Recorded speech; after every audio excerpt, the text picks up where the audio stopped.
Hey, this is ASL lecture number 6. Guys, welcome back to this week of American Musical Theater. We're talking about another show. On October the 6th, 1927, the world of showbiz turned out for another opening night celebration. The star of the show at the Warner's Theater on Broadway was Al Jolson still, but he wasn't on stage. In The Jazz Singer, a movie, he was on the screen. It was something new, a talking picture. There had been shorts made of people singing and singing and singing.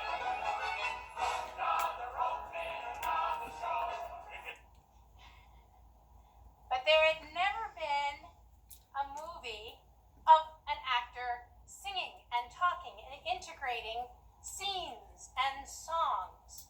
And if there was nothing that Al Jolson could do, it was definitely always try to be on that cutting edge, because his whole life is stage. He didn't really have a personal life. So in this talking picture called The Jazz Singer, the seminal moment was he's playing a song for his mother in her apartment at the piano, not in blackface, thankfully. And he finishes the song and he turns around and he starts to talk to her. People just wept. Let me give you a little taste of that. In the orphanage, when I get sad. He was singing Blue Skies, a happy song. And there's his dear sweet mother listening to him. Blue skies, mine and me. Nothing but blue skies do I see. Oh, don't know, bluebird, singing a song. Nothing but little bluebird all day long. I never saw the sun shining so bright, never saw him. Oh, it's all right. Noticing the day, hurry and by. When you're in love, oh, don't it lie. Blue day, all of that gone. Nothing but blue skies from now on. You like that, Mama? I'm glad of it. I'd rather please you than anybody I know of. Oh, darling, will you give me something you'll never get? I'd rather please you That's than right. anybody else. Set up for little Jackie. Oh. And that was probably true if he'd had that kind of relationship. That's when the talkies were really born. Out of that star performer reaching out to the audience, even from a film, even from a flat surface. They know he's not even there. But the shift away from silent film was a cosmic shift. In Hollywood, the silent movie had been a popular form of entertainment. As popular as vaudeville, probably. Nearly as popular, anyway. For the deaf actors, there were many who had been consultants for the body language used in silent film. There were a lot of jobs in Hollywood for deaf actors who could give feedback on whether the communication was going through during the silent movies. There's a book by Albert Fallon who recalls those days, and he says not only was deaf eyes something that the silent film director depended on to help tell the story, the structure of the visuals were influenced by sign language. How you would construct an image-made movie followed the same image-influenced language as ASL.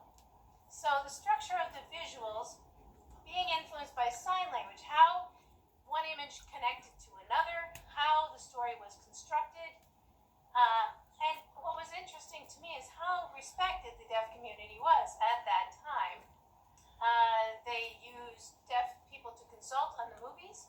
And when Albert Fallon directed two little girls to sing and sign the Star-Spangled Ballad, there was a huge reaction to this. People loved it. They were touched. They were moved. It was like watching dance and sing and movement all at the same time, but it had meaning. It had a foundation that even if you didn't know sign language, you felt like you knew what they were really saying.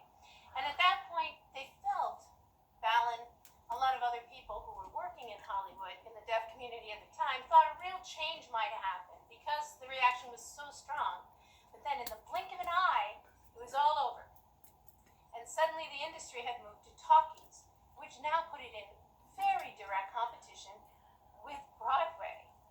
The success of The Jazz Singer was the first blow of a mighty 1-2 combination that would send Broadway really, really reeling. The second punch was, of course, the Great Depression.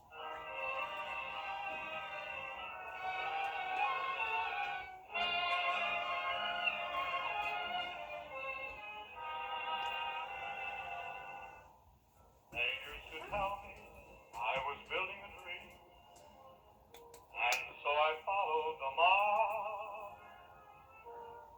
When there was earth to plow or guns to bear, I was always there, right on the job. They used to tell me I was building a dream, with peace and glory ahead. Why should I be standing in line, just waiting for breath? Once I built a railroad, I made it run, made it race against time. Once I built a railroad, now it's done, brother. Can you spare a dime? Once I built a tower up to the sun, brick and rivet and lime. Once I built a tower, now it's done, brother. Can you spare a dime? Once in khaki suits, gee, we look swell, full of that Yankee doodly-dum. 500,000 boots went slogging through hell, and I was the kid with the drum. Say, don't you remember? They called me Al. It was Al all the time. Why don't you remember? I'm your pal. Say, buddy, can you spare a dime?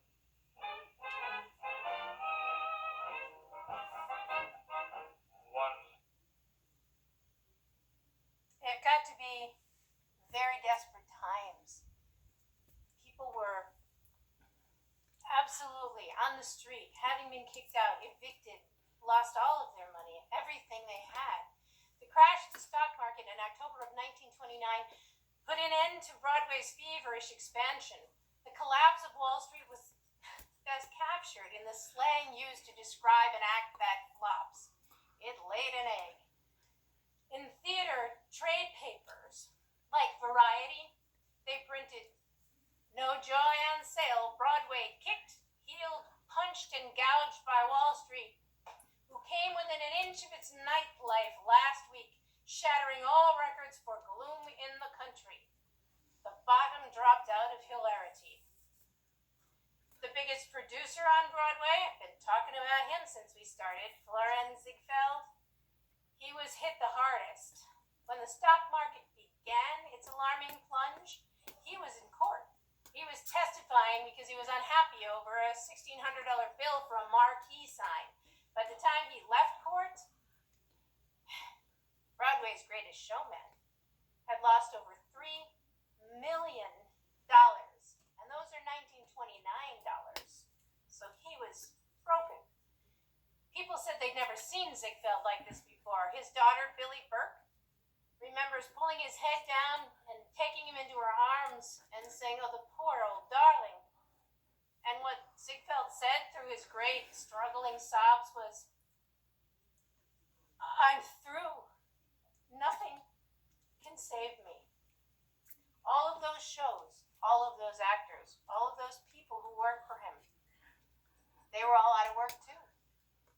After the stock market collapsed, the slow trickle of Broadway talent that had already been going to Hollywood became a flood.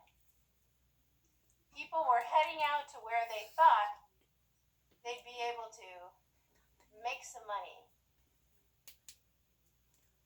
give you a little bit of that feeling.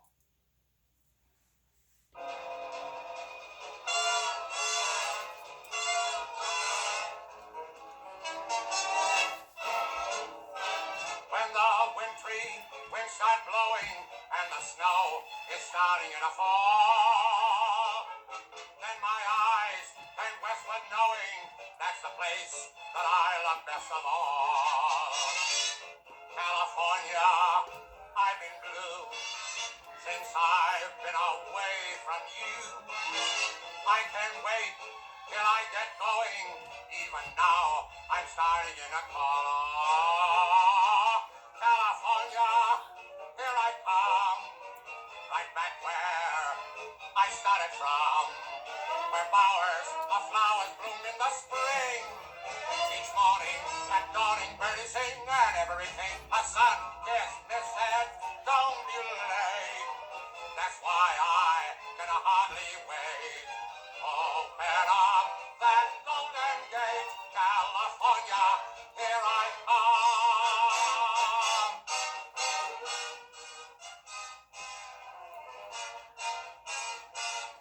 So there was hope for the entertainment industry, but Broadway was suffering. Everybody came out to get a Hollywood salary. The Gershwins used to have a show every season, sometimes two. But suddenly that dried up. You couldn't get the financing. No one could.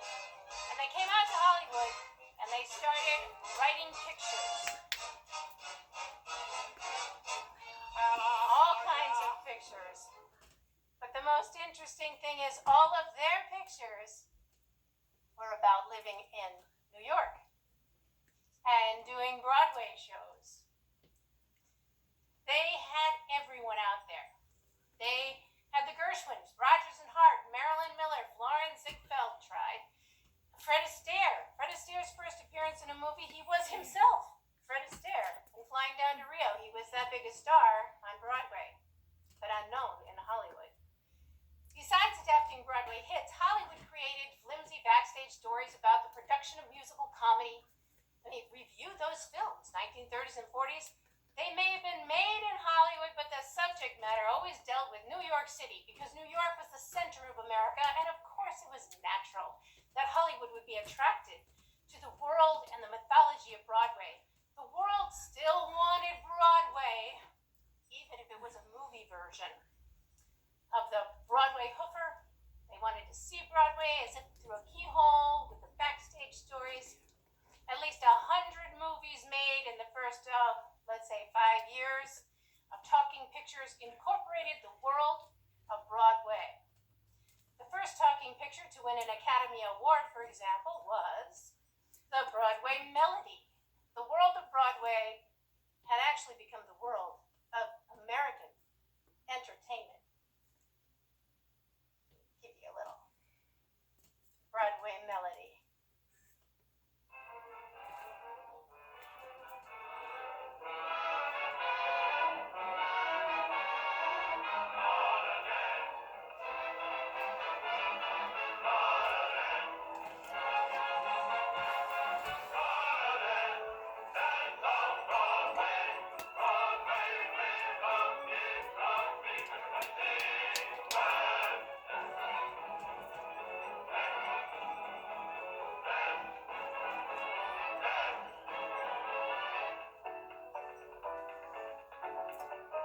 Same tap dancing, the same stories.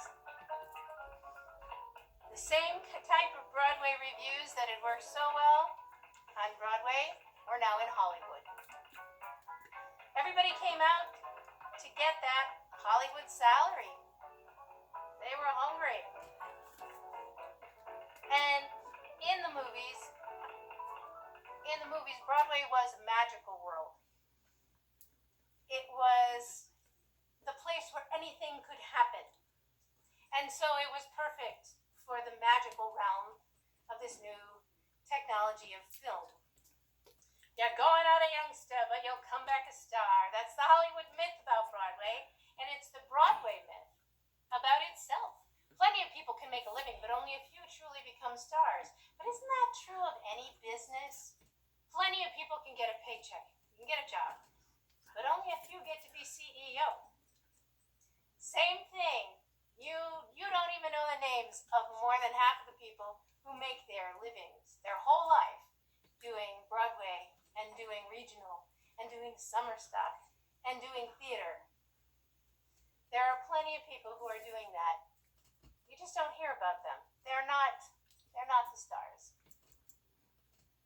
Let me give you a little 42nd Street if I can.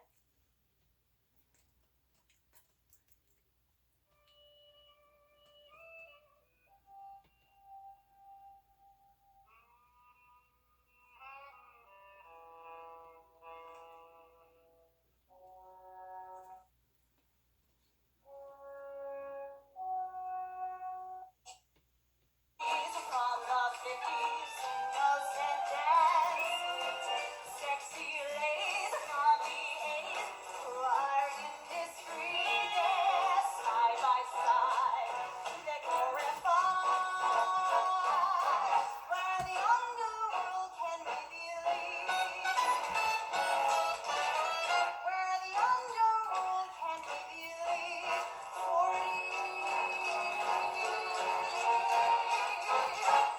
42nd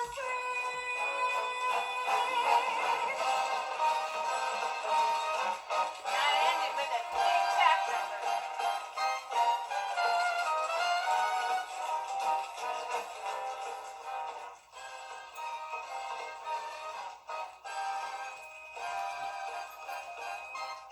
By the end of Prohibition in 1933, Hollywood was producing a second wave of movie musicals, while Broadway was struggling with a deepening depression. But if Hollywood offered what George Gershwin called a Western tan and a pocket full of money, Broadway promised something else: creative freedom in the Depression era. That freedom would inspire songwriters like Cole Porter, Rodgers and Hart, and the Gershwins to produce their greatest works. Just listen to some of these once I get past the tap dancing.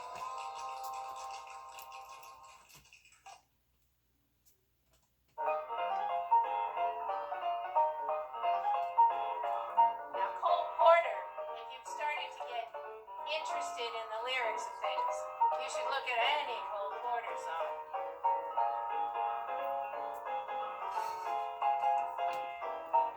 Tell me, why should it be you have the power to hypnotize me? Let me live beneath your spell. Do that, you do so well. You do something to me that nobody else can do. He had a million of them, and that's not even a joke. Let me give you a little Rodgers and Hart.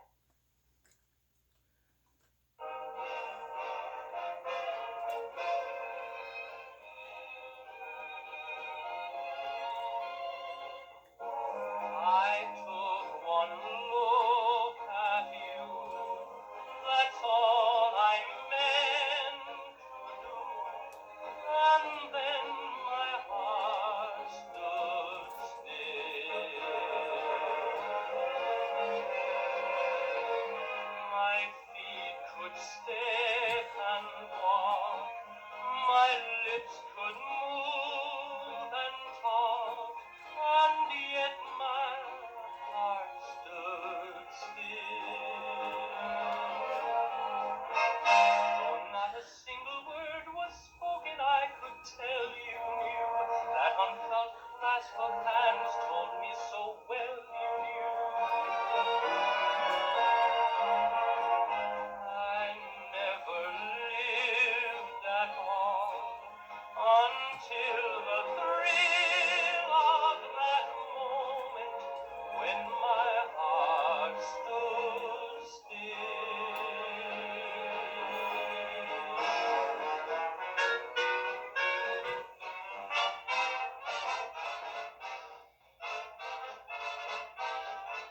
I challenge you to go find some more Rodgers and Hart and some Cole Porter. I think you'll like it. I think you'll get intrigued now that you've started to listen to lyrics and see how they fit with the music. We are now definitely heading into the jazz age and jazz music. We've moved out of ragtime and we're moving straight on in to popular music. Now, during the Depression, the federal government came to the rescue. I don't know if we're going to have that happen here with our COVID situation, but the federal government came to the rescue of Broadway with financial support from Roosevelt's New Deal and from the WPA. Those creative works provided theater folks with work and let them have the creative freedom to not need to live completely on ticket sales, which meant that they could take more risks in their writing. They could go for the art. They didn't have to worry about whether, that's how the audience knows me, so I have to perform that way. They could actually decide what they wanted to do and what they thought would be really art. In Europe, most of their theater is subsidized. They have ticket sale needs too. But in America, we're commercial, we're a capitalist society, and so that meant that whatever money you raised is the money you had to create a show. And that put on pressures that often led to some unartistic choices, let's say, like minstrelsy. But once the burden of the financial pressure was lifted because there were grants and there were these federal programs coming in, you started to see shows that were a lot more aware, a lot more woke, a lot more inclusive of diversity and different opinions and different ways of thinking. We are in a similar time right now, and new ideas are percolating. Online performances are experimenting. But if we could get that federal support, you'd be amazed at what people would create. The sort of growth that could happen, and the sorts of shows that would start to show our cultural values, our generation's values, and tell the stories of now, and not just follow a formula that we know works. You can see how Hollywood got in that. There are a lot of films that follow a formula. You have Jurassic Park 1, 2, 3, 4, 5, 9, 10, Terminator 1, 2, 3, Predator, Alien 1, 2. They follow a pattern because they can sell tickets, which is not a bad thing. A lot of people really, that's entertainment. That's entertainment. But when you're free from that economic need, then I think you start to see the actual artist's soul and what it is that they would create if they could just have a plain conversation with their audience, direct, one-on-one. And that's kind of what I'm hoping will happen as we go along. So let me leave you with a little bit of Depression hopefulness from the musical Annie. The sun will come out tomorrow.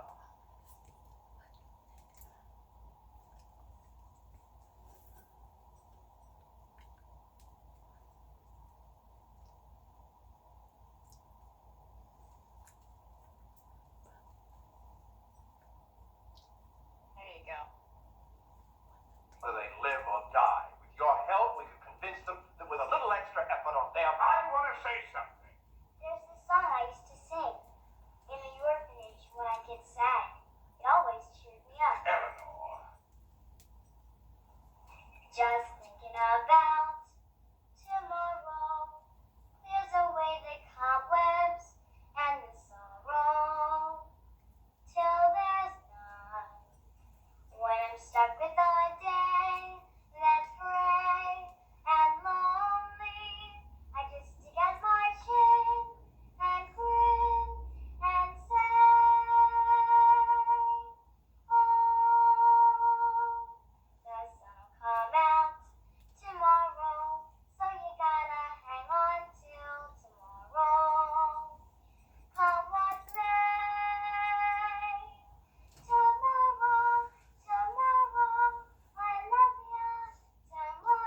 our next week of American Musical Theater.